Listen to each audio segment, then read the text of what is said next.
Questo non è il super sindaco, dovete dirlo a tutti. Super Mario. Ha stravinto, ha dato una grande lezione soprattutto di civiltà, di umanità e diciamo, e diciamo che assolutamente nasce una nuova era per Treviso, un nuovo corso per Treviso. La piccola Etene oggi c'è. Grazie Mario. Grazie.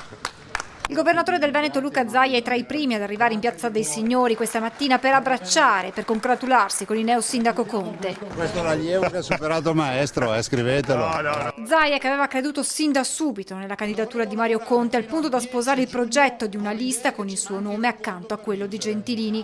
Durante la conferenza stampa, Zaia ringrazia così il nuovo primo cittadino. Desidero ringraziare Mario perché ci fa vivere un sogno, no? Bisogna essere vivi per vivere i sogni. E Mario ci ha fatto sentire ancora più vivi. Grazie Mario, veramente, grazie di cuore.